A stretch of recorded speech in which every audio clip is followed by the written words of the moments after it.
Bom dia, irmãos. Feliz sábado a todos. Graça e paz da parte de Deus, nosso Pai, e do Senhor Jesus seja com a tua vida. Amém? Que bom que nós podemos adorar o Senhor e adorar a Ele com o nosso cântico, adorar com a nossa vida, adorar com as nossas ofertas, com os nossos dízimos. Enfim, nosso Deus é um Deus maravilhoso. Louvado seja o nome do Senhor. Queridos, nós estamos iniciando hoje uma jornada profética intitulada Mistérios Revelados. Essa série Mistérios Revelados, ela será sobre o Apocalipse. Nós vamos estudar uma porção do livro do Apocalipse. Serão 7 sábados que estaremos juntos estudando o livro do Apocalipse. Mistérios revelados sobre o Apocalipse. Apocalipse tem que ver com destruição. Apocalipse tem que ver com guerras. Apocalipse significa final do mundo. O Apocalipse é para trazer medo. As pessoas têm uma ideia de Apocalipse como o Apocalipse que é apresentado nos cinemas, um Apocalipse que tem que ver com destruições, guerras e assim por diante.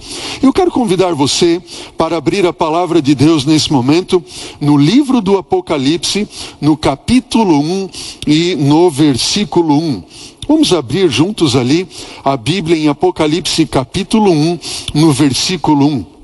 E tome a sua Bíblia em mãos, nós vamos estudar a palavra do Senhor e ela deve falar a você, deve falar a nós pelo Espírito Santo do Senhor. A propósito, eu quero pedir a todos que estão acompanhando essa mensagem para que você esteja em oração, a fim de que Deus fale ao nosso coração.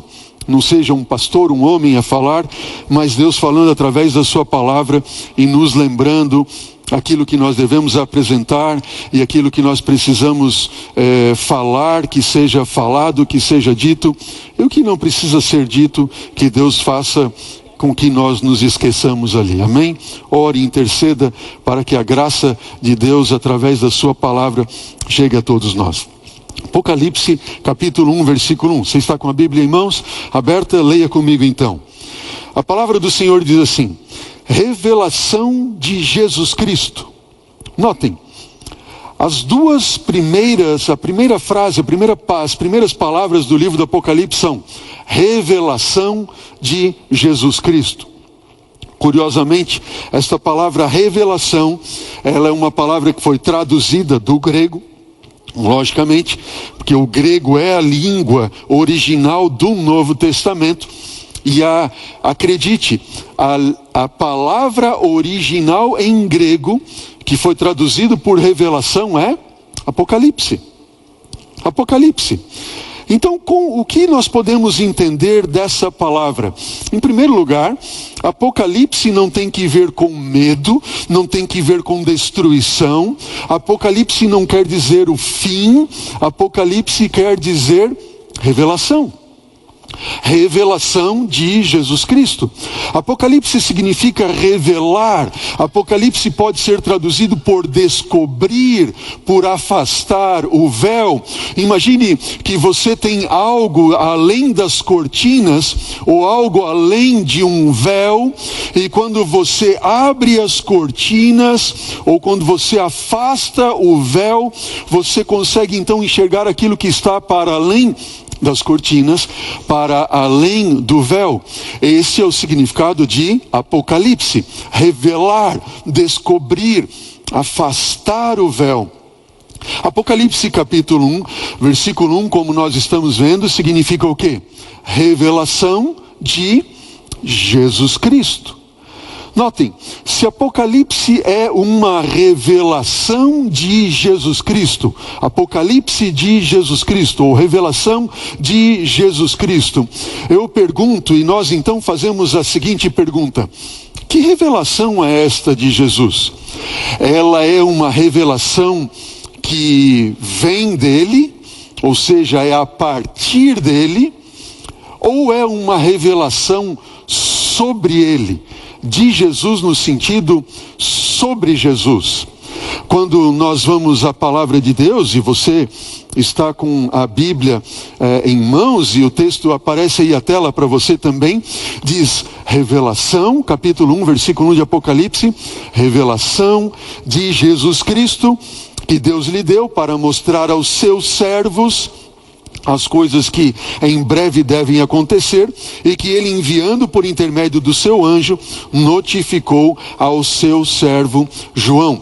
Veja, é uma revelação de Jesus Cristo, uma revelação que ele, Jesus Cristo, enviou através do seu anjo. O que nós vemos aqui então? Número 1, Jesus Cristo, ele envia, diz Apocalipse 1, versículo 1, ele envia o seu anjo, ele comunica através de João. Em terceiro lugar, então, nós vemos ali que ele é aquele quem enviou a revelação. Note, ele enviou o anjo, ele comunica através do seu anjo a João, e ele é, então, a própria fonte da revelação. Ele enviou a revelação. E essa revelação é para quem? Apocalipse 1 diz o quê? Ele enviou para mostrar aos seus servos. Aos seus servos. Sabe, é uma revelação de Jesus para os servos, para os seus servos. Quem é que vai entender essa revelação de Jesus? Quem poderá compreender essa revelação de Cristo, senão aqueles que são servos de Jesus? Muitas pessoas aceitam a Jesus como seu Salvador, e é lógico que todos os que aceitam a Jesus como seu Salvador serão salvos, amém? Mas não basta aceitar Jesus como seu Salvador, nós temos que aceitar a Jesus como nosso Salvador e Senhor. Um servo é aquele que se submete à vontade do seu Senhor. Quando nós vamos lá ao livro de Mateus, no capítulo 7, versículo 21, me lembro agora, Jesus diz assim: nem todo que me diz Senhor, Senhor entrará no reino dos céus. Mas quem é que vai entrar no reino dos céus? Somente aquele que faz a vontade do meu Pai que está nos céus. Essas são palavras de Jesus, não são minhas. Jesus diz: nem todo que me diz Senhor, Senhor entrará no reino dos céus, mas aquele que faz a vontade do meu Pai que está nos céus. Ou seja, vai ser salvo, vai entrar no céu, não somente aquele que aceita Jesus como seu Salvador, tem que aceitar a Jesus também como o Senhor da sua vida, que faz a vontade dele. Muitos naquele dia, no versículo 22, Jesus diz: hão de dizer, mas Senhor, Senhor, porventura nós não operamos milagres, curas, maravilhas, expulsamos demônios em teu nome? E Jesus vai olhar para eles e vai dizer: eu vos digo explicitamente, eu nunca vos conheci. Apartai-vos de mim, vocês que praticam iniquidade. Sabe, queridos, o livro do Apocalipse nos revela, esta revelação que Deus nos dá, que Jesus nos dá, é de que os seus servos vão compreender a vontade e essa revelação, vão entender a revelação. Nós precisamos nos submeter à vontade de Cristo Jesus. Olha o que diz Apocalipse capítulo 1, versículo 7 agora. Diz assim: eis que vem com as nuvens, e todo olho o verá, até quantos o traspassaram, e todas as tribos da terra se lamentarão sobre ele, certamente. Amém. Veja o que diz o versículo 3 agora. Diz assim: bem-aventurados ou felizes aqueles que leem, aqueles que ouvem as palavras da profecia e guardam as coisas nela escritas, pois o tempo está próximo. Sabe, queridos, a palavra de Deus nos diz que eis que ele vem com as nuvens e todo olho verá. Isso significa que o livro do Apocalipse é uma revelação dele, de Jesus, que parte dele, onde ele notifica ao seu anjo, que traz a revelação a João, para chegar até nós que somos seus servos, sim, mas também é sobre ele, sobre Cristo Jesus. Ele vem sobre as nuvens, todo olho verá. E diz mais, no capítulo 1, versículo 3, que acabamos de ler, diz o quê? Felizes são aqueles que leem, aqueles que ouvem as palavras dessa profecia, pois o tempo está próximo. Sabe, se eu falo para alguém cuja vida está em trevas, cuja vida não faz mais sentido, se você tem vivido tempos difíceis, angustiosos, eu quero dizer para você, a revelação que Cristo Jesus tem, ela é muito boa. A revelação de Jesus Cristo para nós, no livro do Apocalipse, ela é simplesmente maravilhosa, extraordinária. Jesus não revelaria coisa ruim, Jesus não revelaria algo somente relacionado ao mal, ou algo relacionado ao mal, não, absolutamente. A revelação de Jesus é boa, Jesus é Deus, Deus é amor, Ele veio a este mundo para nos salvar, Ele veio e morreu na cruz do Calvário para salvar a você, para tirar de cada um de nós o nosso pecado, para nos dar a esperança da vida eterna em Cristo Jesus, para nós podermos ir para o Éden restaurado, para nós podermos viver eternamente com Ele, num lar onde não haverá mais luto, nem pranto e nem dor, porque todas essas primeiras coisas serão passadas, não mais teremos desânimo, não mais medo, não mais insegurança, não mais desamor, não mais doença, não mais Covid, não mais morte, não mais saudade, não mais separação. A revelação de Cristo Jesus é uma revelação de esperança, uma revelação de fé, uma revelação de amor. Amém. Ó querido que está me assistindo nesse momento, eu falo para você em nome de Cristo Jesus, não tenha medo de estudar o livro do Apocalipse. O livro do Apocalipse não é um livro para trazer medo, mas é uma revelação de esperança de Cristo Jesus. E esta esperança especial que Jesus nos dá, especialmente para esses tempos finais da história desse mundo, tempos esses que nós estamos vivendo hoje. Você, em nome de Cristo Jesus, não pode perder um tema dessa série, porque Jesus vai estar revelando para nós algo maravilhoso, extraordinário, que reflete a sua graça, o seu amor, a paz que excede todo entendimento vai cobrir a tua vida durante esses estudos que nós faremos. Deus é maravilhoso. Eu falo isso com essa empolgação, porque eu sei aquilo que nós vamos estudar, aquilo que Deus tem nos dado, tem compartilhado e apresentado para que eu possa compartilhar com você. Oh queridos, esse vai ser um tempo de estudo maravilhoso da palavra de Deus, uma revelação de Jesus. O livro do Apocalipse, ele é também um evangelho. Sabe, quando a gente fala em evangelho, o evangelho significa boas novas. O livro do Apocalipse é um evangelho. Você vai dizer assim, mas como assim, pastor? Qual é a relação do livro do Apocalipse com os evangelhos?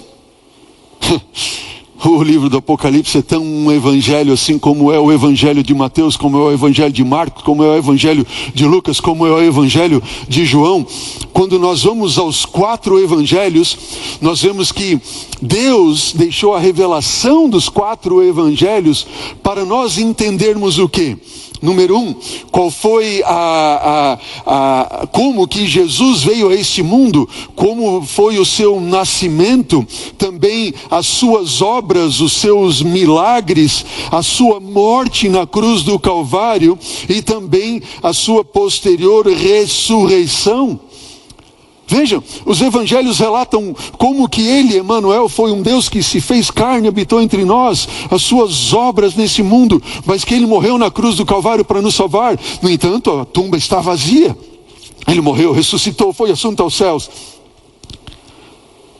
Mas o que os evangelhos nos falam sobre os passos seguintes que Jesus deu quando ele subiu aos céus? Não falam nada. Mas nós temos outros 2 livros do Novo Testamento que nos revelam de forma maravilhosa aquilo que Jesus está fazendo, aquilo que ele estaria e está fazendo depois de subir aos céus. Que livros são esses? É o livro de Hebreus e o livro do Apocalipse. no Novo Testamento.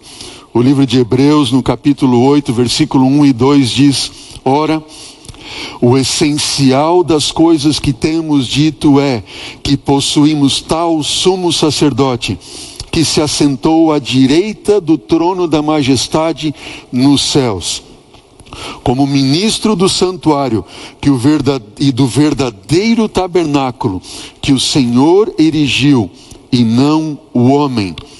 Apocalipse capítulo 4, versículo 12, diz o quê?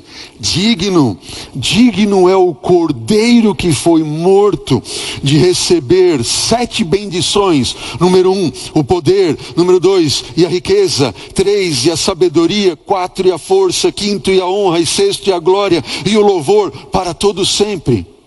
Sabe, o livro de Hebreus apresenta Jesus como tendo sido assunto aos céus e sentado à destra de Deus, do trono da majestade nas alturas, servindo como nosso sumo sacerdote no santuário celestial. E o livro do Apocalipse apresenta Jesus no céu, apresenta também sim como sacerdote, mas exalta Cristo como rei. O que Jesus está fazendo?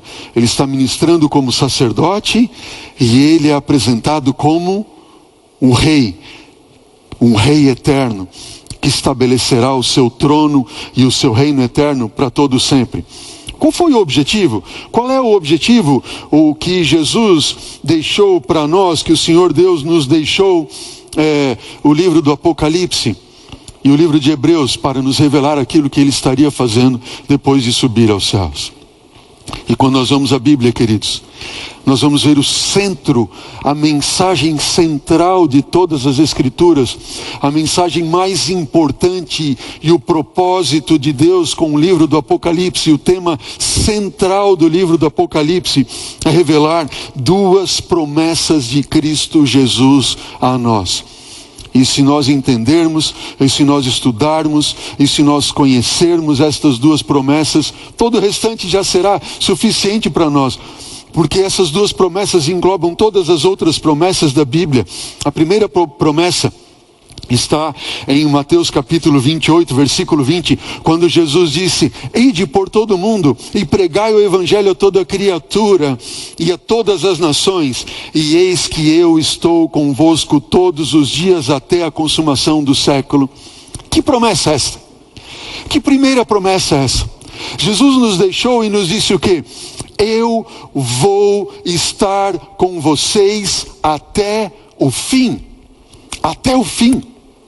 Jesus prometeu estar conosco até o fim, até a consumação dos séculos. Em Mateus capítulo 28, versículo 19, ele diz assim: toda autoridade me foi dada no céu e na terra. Ide, portanto, façam discípulos, e eu vou estar com vocês até o fim. Enganam-se aqueles que acreditam que o Espírito Santo será retirado da sua igreja, do povo de Deus no final dos tempos. Pois ele prometeu que estaria conosco até quando?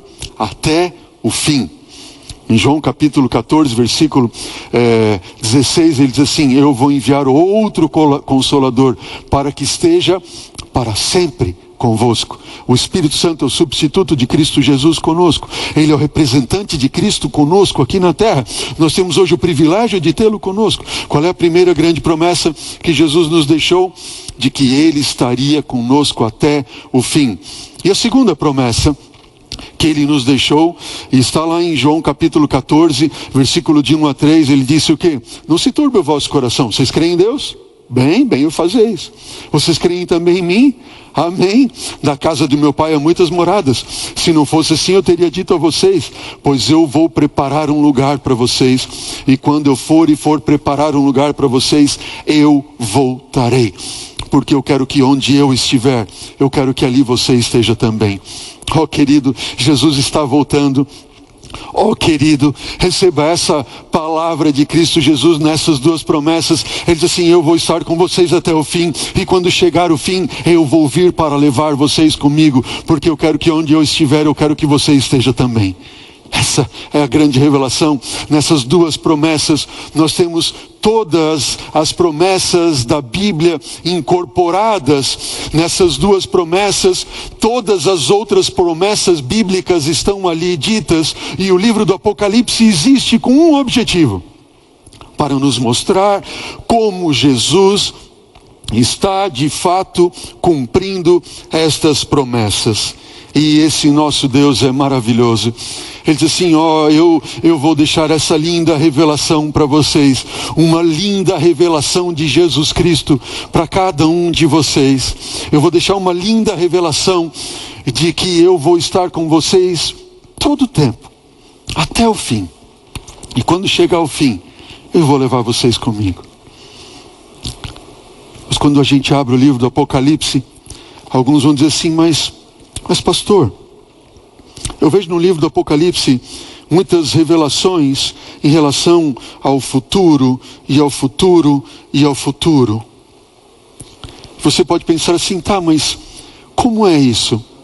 Parece que o livro do Apocalipse é só profecia acerca do futuro. E de fato, a maior parte do livro do Apocalipse dos 22 capítulos, 19 capítulos, estão profetizando sobre acontecimentos futuros. E os últimos 3, de como será a sua vinda. Você pode pensar assim: mas não seria então uma revelação sobre o futuro, futuro, futuro? Veja, quais são os propósitos do livro do Apocalipse? Nós vimos ali que é uma revelação de Jesus. É também uma revelação sobre Jesus. É uma revelação também do que Jesus está fazendo por nós. E em quarto lugar, é uma revelação sobre o futuro. Veja, olha o que diz o texto. Apocalipse 1:1. Revelação de Jesus Cristo que Deus lhe deu para mostrar aos seus servos as coisas que em breve devem acontecer. E ele, enviando por intermédio do seu anjo, notificou ao seu servo João. Como entender? Em primeiro lugar, nós precisamos entender o seguinte. Pense comigo. Há pessoas e há crentes e até mesmo estudiosos que pensam o seguinte: bom, o livro do Apocalipse é só uma revelação de Jesus, sobre Jesus. Jesus é amor, e eu tenho que então buscar conhecer esse Deus de amor, e profecia, e revelação do futuro. Isso não me interessa, isso não me importa. Estaria certo isso? Não, porque se você fizer assim, você vai ter uma visão desequilibrada das mensagens de Deus, que Deus revelou no livro do Apocalipse para nós. Outras pessoas esquecem-se dessa questão mais filosófica, ética, de amor, etc. do Apocalipse, e se firmam então nas profecias. E ficam buscando ali então compreender, e estudam, não, porque é isso, aquilo, outro, e vão nos jornais e ficam comparando profecias e tudo mais, e trazendo medo, trazendo ansiedade, trazendo... estaria certo isso? Não, também não. Como nós poderíamos então encontrar uma visão equilibrada? Como entender o porquê no livro do Apocalipse, dos 22 capítulos, 19 estão falando de predições futuras? Seria mais ou menos assim. Imagine que um pai cujo filho deseja estudar numa universidade, e ele então chega para o seu pai e diz assim: pai, eu quero fazer tal curso em tal universidade. E o pai diz assim: tudo bem, meu filho, mas essa universidade é distante, ela é uma universidade também bastante cara. Não, pai, mas eu quero fazer este curso e eu quero que seja nessa universidade. Então o filho se prepara para o curso, e ele então se prepara, consegue passar no processo seletivo, e ele se prepara então para se mudar para bem distante da casa dos seus pais, e ir então estudar nessa universidade. E quando os pais estão ali para levar o filho para o aeroporto, imagine comigo a cena. O pai então está ali aprontando as coisas, o filho preparou as malas e agora eles vão para o aeroporto. E antes de colocar as malas dentro do carro, o pai chama o filho e diz assim: filho, vem cá um pouquinho, senta aqui com o papai. Aí o papai se senta ali com o filho e o filho coloca as malas ali e diz: pai, mas o que o senhor quer comigo? Pai, vamos embora, vamos para o aeroporto, não vamos perder tempo. E o pai diz assim: não, filho, espera um pouquinho, senta aqui comigo, vamos conversar, sente aqui comigo. E o filho olha para o pai e diz assim: ah, pai, que coisa, por que isso agora? E o pai diz: não, filho, vamos conversar. E o pai começa a conversar com o filho então. E nessa conversa com o filho, o pai diz assim: filho, deixa eu te dizer uma coisa. Sabe que você vai agora morar longe de casa. Você vai estudar numa universidade, você vai estar sozinho. Você vai ter que acordar cedo todos os dias. Você vai ter que ir para a universidade, você vai ter que estudar muito até o final da manhã. Daí você, acabando as aulas, você vai ter que almoçar bem rápido à tarde, você vai ter que trabalhar, viu? Porque as despesas lá são muito altas. E depois do trabalho, quando chegar à noite, você vai comer alguma coisa bem rápido, vai ter que ir para casa, tomar as suas anotações, seus livros para preparar, então, todos os estudos e tarefas e materiais para o outro dia. E sabe, filho, eu te digo mais. E você vai então dormir, você vai descansar, e no outro dia você vai ter que acordar bem cedo. E ao acordar você vai ter que levantar, você vai ter que fazer o de jejum, você vai estudar bastante. E depois de estudar bastante, então você vai almoçar e você vai ter que ir para trabalho. E depois do trabalho, então você vai ter que voltar e vai ter que estudar até de noite. E eu digo mais para você, sabe o que eu te digo mais, filho? Vai chegar um momento que você vai ter as provas. Você vai ter os exames da faculdade. E quando chegarem os exames da faculdade, então você vai acordar de manhã, vai estudar, vai ter os exames à tarde, vai ter que trabalhar. Algumas vezes você não vai nem conseguir ir para o trabalho. E algumas vezes você vai ter que dormir, você vai ter que ficar acordado a noite inteira estudando para um outro dia teu exame e trabalho depois. E em algum momento, filho, talvez você vai passar por dificuldades, vai faltar dinheiro ali para você. Você vai faltar o sono, talvez vai faltar a comida, talvez vai faltar a paz ali no seu coração. Você talvez entre em desespero por tanta coisa que você vai ter que fazer e você não sabe nem como vai ter que fazer e como vai fazer. E o pai fica pintando aquele quadro negro, como serão os próximos anos da vida daquele filho. E o filho que não estava nem aí para o pai, de repente começa a regalar os olhos e olhar para o pai e pensar assim: uau, acho que eu fiz uma escolha errada. Só que no final o pai diz duas frases, duas palavras. Depois de passar ali 15, 20 minutos falando para o filho todas as dificuldades que ele ia passar, falta de dinheiro, isso, aquilo, outro, chegou no final, ele chegou para o filho assim, 2 minutos. Depois de ficar 20 minutos ali falando um quadro negro, 2 minutos ele diz assim: filho, tem uma coisa, papai quer que você saiba que durante todo esse período que você lá estiver, papai e a mamãe estarão aqui, do seu lado aqui, sempre, para lhe prestar o suporte em tudo que você precisar.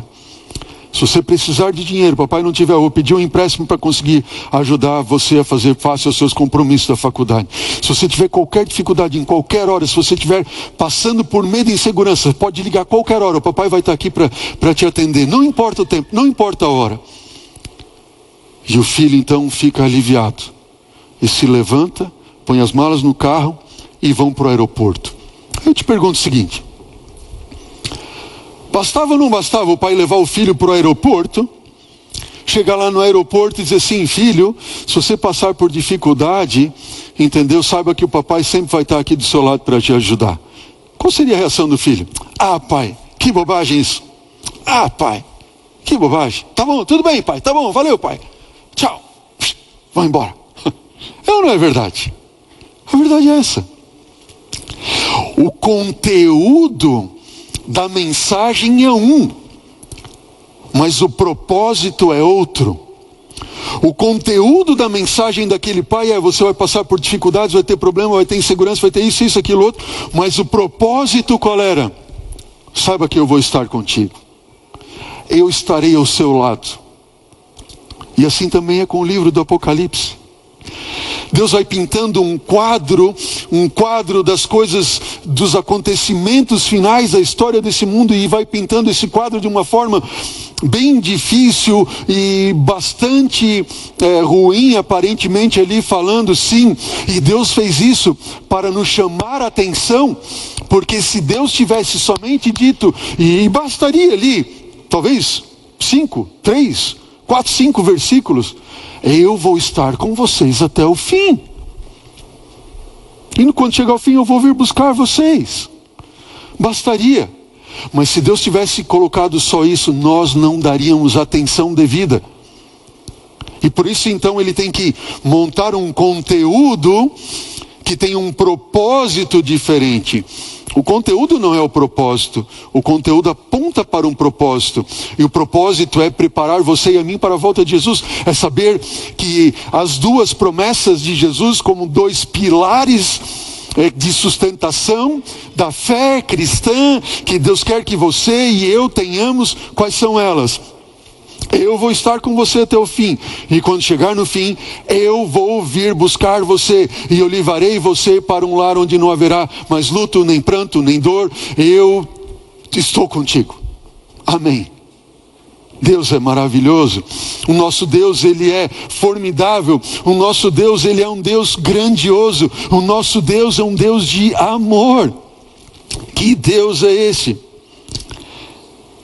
Eu lembro de um texto de Ellen White, onde ela fala: deixemos que Daniel fale.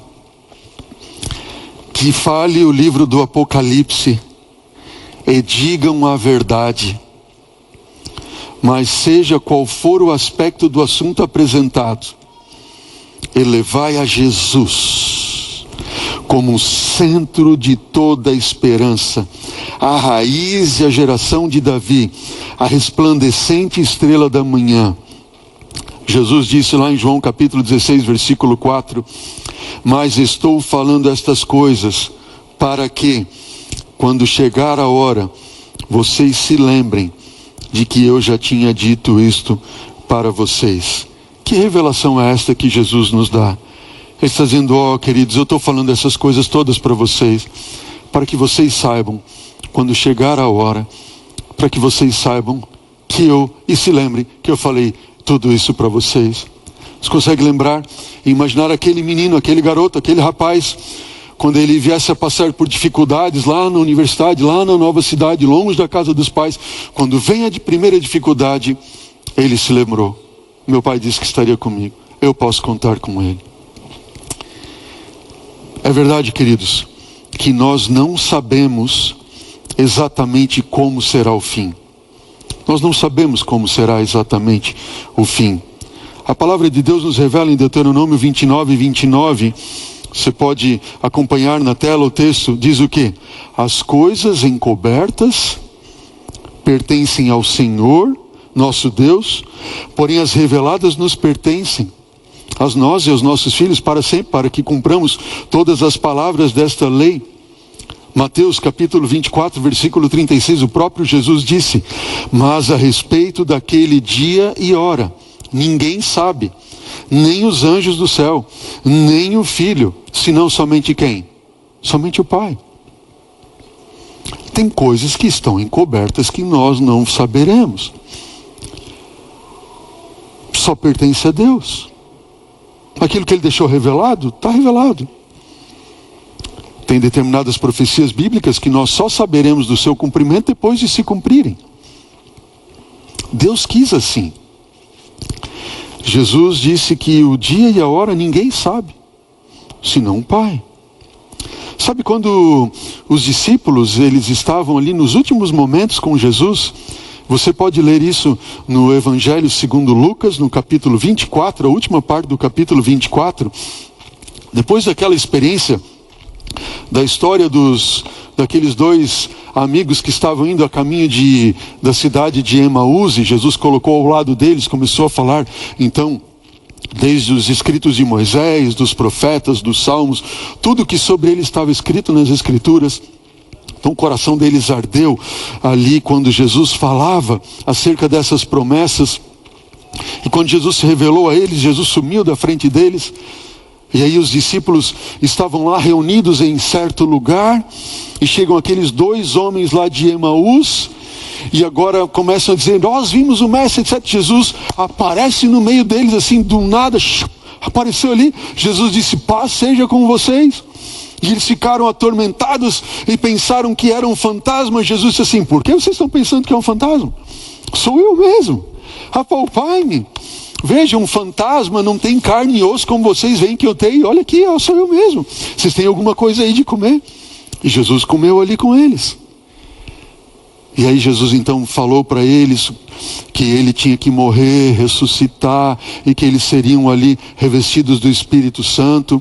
E Jesus convidou eles para irem até Betânia. Sabe, Betânia ficava assim, sobre o Monte das Oliveiras. Em cima do Monte das Oliveiras, ali no cume do monte, já era praticamente a cidadela de Betânia. Jesus sai de Jerusalém, ele passa pelo Getsemane, e aí eu imagino que talvez Jesus e os discípulos lembraram daquelas palavras de Jesus, que não ia ficar pedra sobre pedra que não fosse derrubada, e eles estão conversando, subindo o monte das oliveiras, chegam no topo do monte, conseguem ver toda a cidade de Jerusalém, e aquele seria um tempo em que Jesus seria assunto aos céus, naquele momento. E os discípulos então em Atos, que Atos também foi escrito pelo próprio e pelo mesmo Lucas, e quando termina o Evangelho de Lucas, a continuação é o livro de Atos. Você pode ver que há uma fluidez contínua de um livro para o outro. Em Atos no capítulo 1, no versículo 6 e 7 diz assim: então os que estavam reunidos lhe perguntaram: Senhor, será esse o tempo em que restaures o reino de Israel? Respondeu-lhes Jesus. Jesus disse o quê? Não vos compete conhecer os tempos ou épocas que o Pai reservou pela sua própria autoridade. Não compete a vocês conhecer tempos e épocas que o Pai reservou para a sua própria autoridade. Olha o que ele diz no versículo 8. Mas vocês receberão poder ao descer sobre vocês o Espírito Santo, e serão minhas testemunhas, tanto em Jerusalém, como em toda a Judéia, e até Samaria, e até os confins da terra. Sabe, queridos, quando eu leio esse texto, e os discípulos lá fazem a mesma pergunta que muitos têm feito aqui hoje em dia, em nossos dias: vai ser esse o tempo? Vai ser, algumas pessoas, por exemplo, será que este é o último Papa? Não sei. Ele já está com um pouco mais de 80 anos. Não sei se ele é o último Papa. E você pode até mesmo lembrar que cada vez que vem um novo Papa, há aquela pergunta: será que esse é o último Papa? Será que esse é esse o último?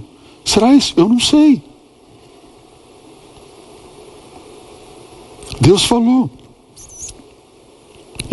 Vocês não precisam saber. Eu não quero que vocês saibam. Os tempos e épocas estão reservados somente para a exclusividade de Jesus. Deus não quer que eu saiba por quê? Porque se eu soubesse que esse fosse o último e Jesus viesse no ano que vem, ou daqui a 2 anos, ou daqui a 3 anos, eu me prepararia só para esse tempo. Só que Ele não quer que eu me prepare para daqui a 1 ano, para daqui a 6 meses, ou para daqui a 1 mês, ou para amanhã. Ele quer que eu esteja preparado quando? Hoje. Hoje. E quando há essa pergunta, como você pode ver aí em Atos capítulo 1, versículo 8, quando ele diz assim: mas vocês receberão poder.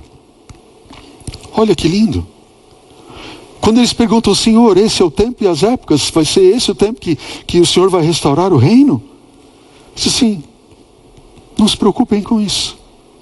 Não se preocupem com isso. Vocês têm que saber que eu estou com vocês. Estarei com vocês para sempre. E no fim eu vou vir buscar vocês. Não se preocupem. Quando chegar o fim, o tempo do fim, vocês vão saber que esse é o tempo do fim. E nós já sabemos que é o tempo do fim desde o 1844, dia 22 de outubro. Nós estamos vivendo no dia do juízo. Esse é o tempo do fim. Nós temos que estar prontos hoje. Não se preocupem, disse Jesus. Mas uma coisa vocês têm que se preocupar e buscar: que vocês sejam revestidos de poder. Ao descer o Espírito Santo sobre vocês, vocês vão ser minhas testemunhas em todo o mundo. Lembra o que Jesus disse lá em Mateus 24:14? Ele disse o quê? E será pregado este evangelho do reino para testemunho de todas as nações, e então virá o fim. Ou seja, ao invés de ficar buscando fazer diagramas, não, de que o fim é no ano que vem, é no ano 2027, agora alguns têm colocado, não, mas esse é o último. Não. Nós temos que fazer diagramas de ruas, de como eu vou pregar o evangelho, de como eu vou avançar com a palavra do reino de Deus. Eu tenho que estar preocupado se eu estou sendo diariamente batizado pelo Espírito Santo de Deus. Sim. Jesus disse: vocês, quando forem revestidos, então sim, vocês vão ser minhas testemunhas. Essa é a palavra, essa é a mensagem de Jesus para nós. Ellen White diz: tenho sido repetidamente advertida com referência a marcar tempo. Nunca mais haverá para o povo de Deus uma mensagem baseada em tempo. Não devemos saber o tempo definido, nem para o derramamento do Espírito Santo, nem para a vinda de Cristo. Não, nós não sabemos quando será, mas nós também não sabemos exatamente o que vai acontecer. A gente não sabe exatamente o que vai acontecer. Olha o que diz o Espírito da profecia no livro Mensagens Escolhidas. Diz assim: o Senhor deseja manter em seu serviço ordem e disciplina, não excitações e confusão. Não somos agora capazes de descrever acuradamente as cenas a serem apresentadas ou representadas em nosso mundo no futuro. Isto, porém, nós sabemos que este é um tempo em que precisamos velar em oração, pois o grande dia do Senhor está às portas. Satanás está regimentando as suas forças. Necessitamos ser refletidos e guardar silêncio e contemplar as verdades da revelação. A excitação não é favorável ao crescimento na graça, à genuína pureza, à santificação do Espírito. Sim, isso sim. Oh, queridos irmãos em Cristo Jesus, nós precisamos hoje buscar mais do que nunca o derramamento do Espírito Santo de Deus. Deus está agora, mesmo nesta pandemia, esta não é a mensagem em si, é o conteúdo, mas o propósito é outro. O propósito é lembrar e advertir a sua igreja: nós estamos no fim do tempo do fim. Nós precisamos despertar e clamar pelo derramamento do Espírito Santo. Nós não sabemos quando o Espírito Santo vai ser derramado, a chuva serôdia. Também não sabemos quando será o dia da volta de Jesus. Mas uma coisa nós sabemos: Ele prometeu enviar o seu Espírito para estar conosco até o fim. E no fim, Ele viria nos buscar. Essa mensagem, essa revelação de Jesus Cristo para a nossa vida, para os nossos dias, para o nosso tempo. Não excitações, não confusão, não incerteza, não medo. A Bíblia reivindica o poder de Deus para predizer o futuro. Sim, diz lá em Isaías 46, versículo 10, eu fixo o tempo, desde a eternidade no passado até a eternidade no futuro. As profecias têm um propósito moral. Não foram escritas meramente para satisfazer a curiosidade acerca do futuro. As profecias foram escritas para fortalecer a fé. As profecias foram escritas para promover santidade de vida e preparo para o breve retorno de Cristo Jesus. Esses são os propósitos pelos quais Deus nos deixou as profecias. E a última parte do nosso estudo, desse primeiro estudo da série Mistérios Revelados, Apocalipse. Voltemos a Apocalipse capítulo 1, versículo 1, onde diz: revelação de Jesus Cristo, que Deus lhe deu para mostrar aos seus servos as coisas que em breve devem acontecer, e que Ele, enviando por intermédio do seu anjo, notificou ao seu servo João. Aqui, queridos, está uma das palavras mais importantes do livro do Apocalipse, se não a palavra mais importante do livro do Apocalipse. Notificou. Esta palavra notificou no grego semaino, como verbo, quer dizer significar, ou sema, que quer dizer sinal ou símbolo. Se nós entendermos esta palavra, será tão mais fácil compreender as revelações do Apocalipse. Sema ou semaino, sinal ou significar. Sabe, quando nós vamos à Bíblia e nós estudamos a palavra de Deus, a maior parte dos escritos bíblicos, nós devemos lê-los como sendo literais, ok? É lógico que existem algumas parábolas, metáforas, poesias e etc. Mas a maior parte é literal. Leia a Bíblia como se fosse literal. Já quando nós vamos ao livro do Apocalipse, é o contrário. Nós devemos ler entendendo que essa notificação é semaino, é através de sinais, através de símbolos.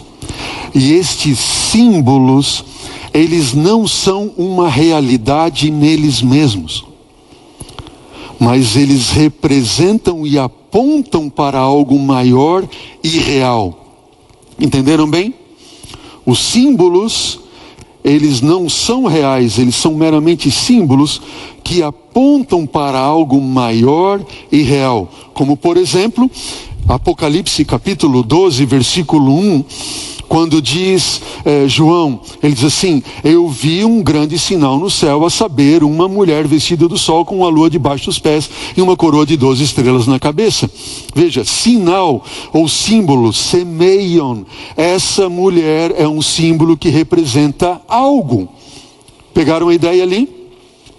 Esta mulher, ela é um semeion, ela é um símbolo que representa uma realidade, que representa algo. O que representa esta mulher? Olha o que diz a Bíblia, Jeremias capítulo 3, versículo 20.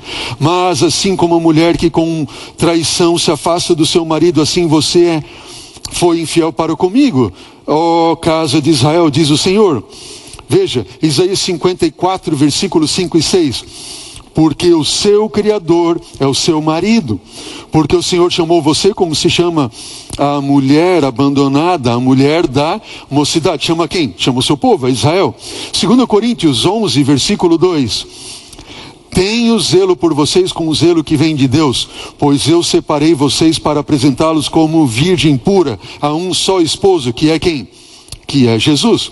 Apocalipse 12 ainda, versículo 3 e versículo 9, diz assim: viu-se também outro sinal no céu, e eis um dragão grande e vermelho, com 7 cabeças e 10 chifres, nas cabeças 7 diademas. Veja, o dragão, ele não é literal, ele não é real, ele é símbolo que representa algo que é real.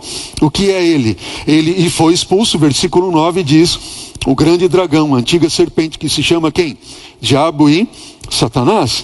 O dragão representa o diabo e o próprio Satanás. Veja, Jesus dizendo lá em João, no capítulo 12, acerca da morte, como seria a sua morte, ele diz assim: e quando eu for levantado da terra, eu atrairei todos a mim. Isso dizia significando de que gênero de morte ele estava para morrer. Quando ele fala com Pedro, ali, quando ele pergunta a Pedro, né, sobre se Pedro amava ele e assim por diante, ele diz assim: em verdade te digo que quando eras moço, tu te cingias a ti mesmo e andavas por onde querias. Quando porém fores velho, estenderás as mãos e outro te cingirá e te levará para onde não queres. Disse isso para o quê? Significar, mesma palavra, mesma origem, mesma raiz, semeion. Significar com que gênero de morte Pedro estava para glorificar a Deus. Depois de assim falar, acrescentou-se-lhe a ele, né, e disse: segue-me. Quando vamos ao livro de Daniel, este último exemplo que eu deixo a vocês, diz assim, Daniel capítulo 2, versículo 28. Mas há um Deus no céu, o qual revela os mistérios, pois fez saber, semaino, fez saber ao rei Nabucodonosor o que há de ser nos últimos dias.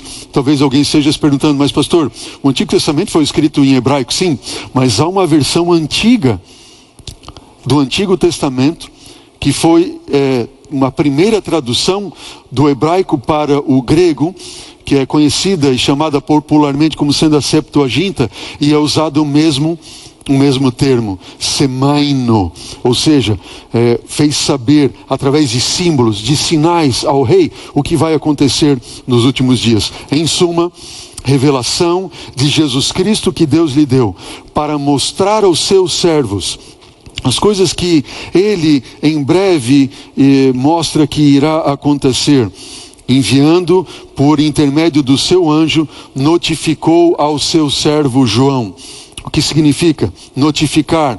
Significa a fim de dar-lhe a conhecer todas estas coisas por intermédio de quê? De símbolos. Amém? Entenderam bem? Símbolos. Deus vai fazer. E eu quero terminar com vocês, convidando-os a abrir comigo a Bíblia em Apocalipse no capítulo 21. Apocalipse no capítulo 21. O que diz a palavra do Senhor? Apocalipse capítulo 21, versículo de 1 a 3. Diz assim: Vi novo céu e nova terra, disse João.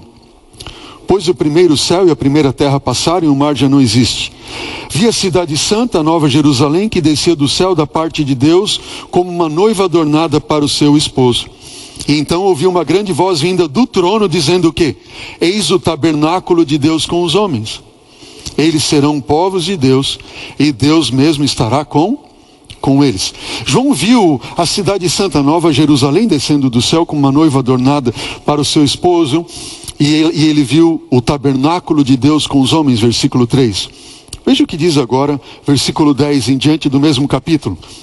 Diz assim: E ele me transportou em espírito até uma grande e elevada montanha, e me mostrou a santa cidade, Jerusalém, que descia do céu da parte de Deus, a qual tem a glória de Deus. O seu fulgor era semelhante, a uma pedra preciosíssima, como pedra de jaspe cristalina.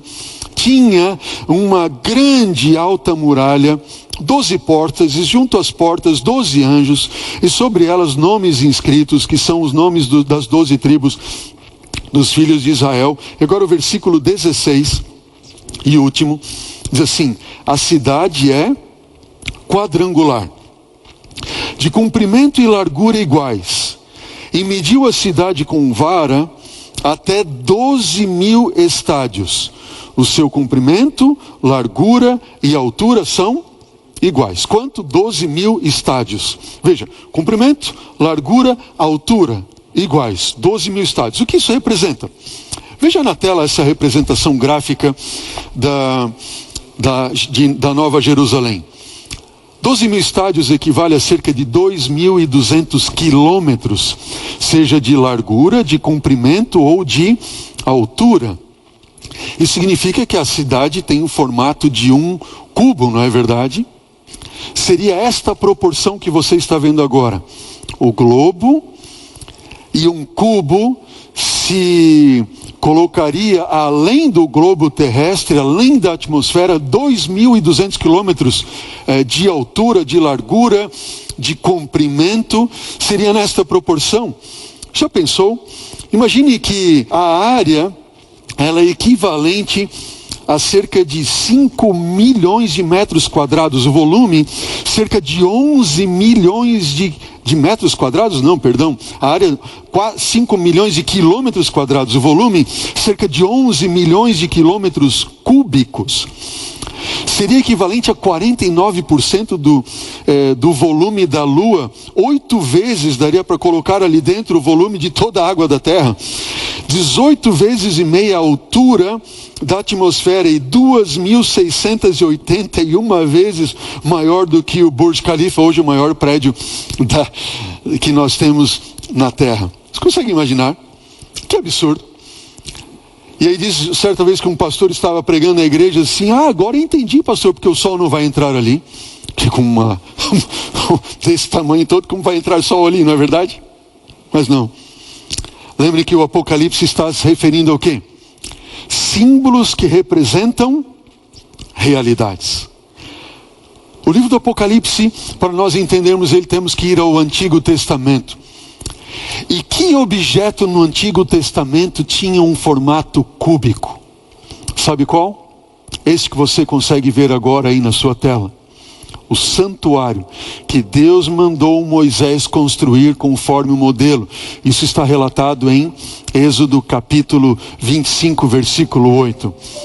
E havia no santuário, que tinha o lugar santo e o lugar santíssimo. Assim, o lugar santíssimo era de comprimento, largura e altura iguais. Quando João diz, eu vi o tabernáculo de Deus com os homens. Eu vi a Nova Jerusalém. Mas de repente, nela eu não vi santuário, porque o seu santuário é o Senhor, o Deus Todo-Poderoso e o Cordeiro. Como assim? Em um momento, João diz assim, eu vi o tabernáculo, eu vi a Nova... Mas de repente eu não vi mais o tabernáculo. Porque a cidade é o próprio santuário de Deus, o Senhor é o santuário. Louvado seja o nosso Deus. Essa visão está se referindo ao lugar santo dos santos, e o próprio Deus vai estar conosco eternamente, para sempre. Apocalipse 7,15 diz que os 144 mil servirão Deus no seu templo.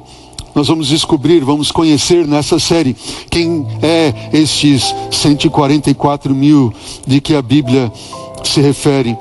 A Bíblia fala que os muros são altos, tão altos, mas tão altos, porque Deus está revelando para nós que nós estaremos ali protegidos. Nunca mais mal, nunca mais pranto, nunca mais a dor. E todos os que lá estiverem poderão contemplar o Senhor Deus na sua formosura. Não mais por intercessor, não mais pela fé, mas poderão vê-los face a face. E os estrangeiros, os que se chegarem ao Senhor, para o servirem e amarem o nome do Senhor, sim, sendo servos seus, também Deus os levará ao seu santo monte, e eles se alegrarão na casa do Senhor, porque a casa do Senhor será chamada casa de oração para todos os povos. Ó querido, não importa quem você é, não importa a sua nacionalidade, não importa a sua raça ou cor, não importa se você é rico ou pobre, se é baixo ou é alto, se é bonito ou não tão bonito, não importa. Deus ama a todos nós, e Ele nos levará à sua casa, que será chamada casa de oração para todos os povos, para todos os povos. E eu termino nesse momento dizendo a você o seguinte, querido: não esqueça jamais de que Ele prometeu estar contigo até o fim, e que no fim Ele virá buscar a todos nós. O mundo sim vai de mal a pior, e não vai melhorar, mas nós podemos ter a certeza que conosco Ele está, e para sempre com Ele nós estaremos. Deus tem um apelo para fazer a sua vida nesta hora. Você gostaria de estar nesse lugar que Cristo Jesus foi preparar, que Ele resgatou para você e para mim com o seu próprio sangue, morrendo na cruz do Calvário? Se é esse o seu desejo, você precisa tomar uma decisão. Escolha servir a Jesus, ter Ele como seu Salvador e Senhor, e tenha certeza que Ele está contigo, estará até o fim, e no fim nós vamos com Ele. Ore comigo. Querido Deus, muito obrigado, ó Pai, por esta certeza que temos de que o Senhor é o nosso Deus. Ó Deus, salva-nos para o Teu reino. É o que nós te pedimos, Senhor.